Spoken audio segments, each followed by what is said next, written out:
Hello and welcome to this video on Yamadori bonsai. Yamadori bonsai are those specimens collected from the wild. The name derives from Japanese and means collecting from the mountain. Historically, this name is true of how specimens were collected. Today, not so much. Yamadori is distinct from most other examples in that the trees have come from nature. That is, separate from a nursery, cuttings grown from seed or similar. It means human hands have never touched or been involved with these specimens until collection. The effect of growing wild is that every Yamadori is unique, unusual, and sometimes bizarre. Yamadori trees are not found everywhere in the world and in the wild. Oftentimes, you are looking for those that are growing in situations where they will have characteristics that are at least a little unique. These what give them their desirability, let's say. It makes each one individual.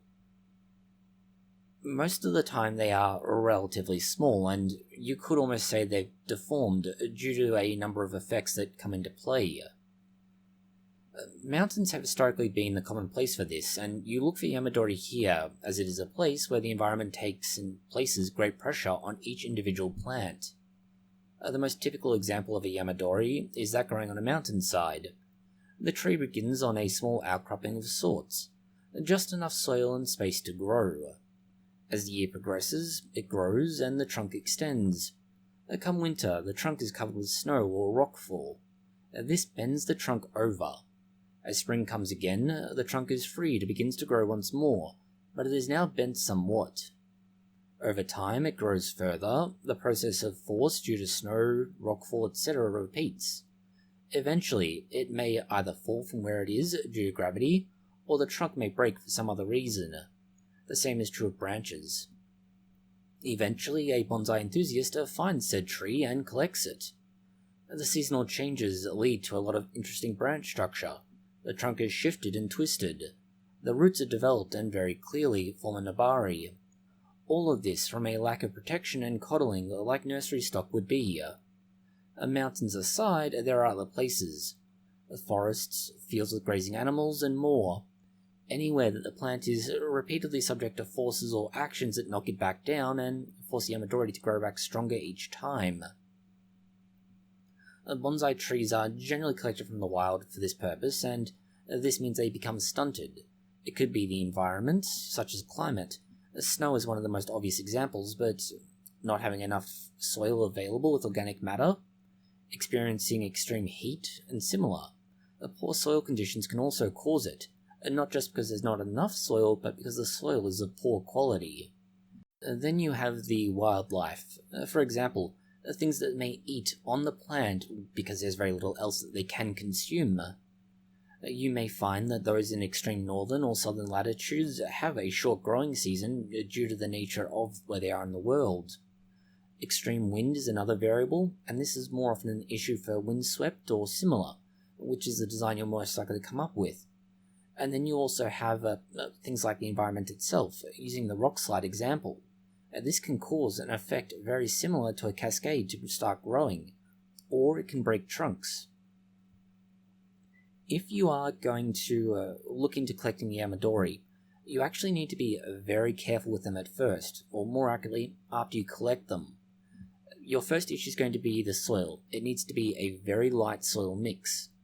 You want to avoid a lot of organic matter if you can. There needs to be enough to support it, but not enough that it begins to rot in any way, shape, or form. You also want to avoid issues with airflow being obstructed.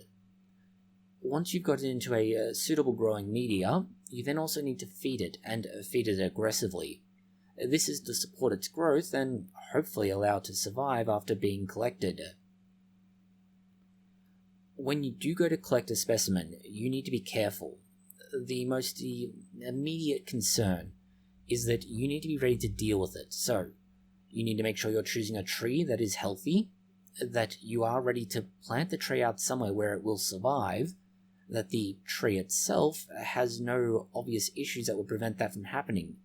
For example, obvious signs of pests, parasitic things, or similar. You want to keep as much of the branch structure on the tree as possible, and you don't want to start working on it very early. In fact, you may need to wait 1, 2, or even several more years before you can start to turn it into a bonsai. That's because it needs to recover from being collected, and it's often a very unpleasant experience for the tree, or specimen in general.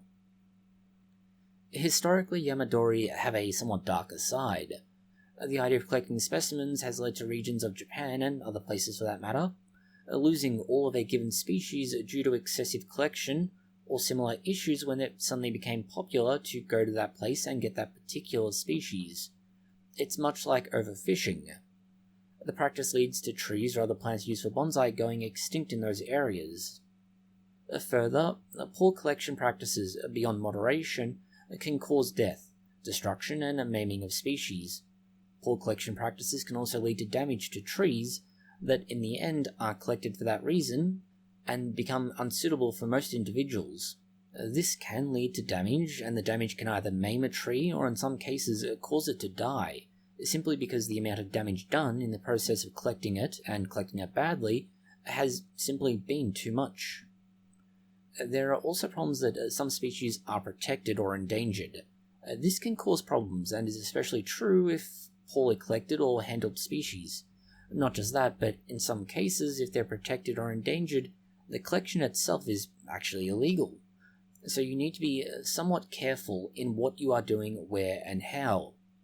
You should probably be checking your restrictions and permits, and possibly calling your local environmental office to find out whether or not the species you're looking to collect is, for example, a pest species, in which case, great, go for your life.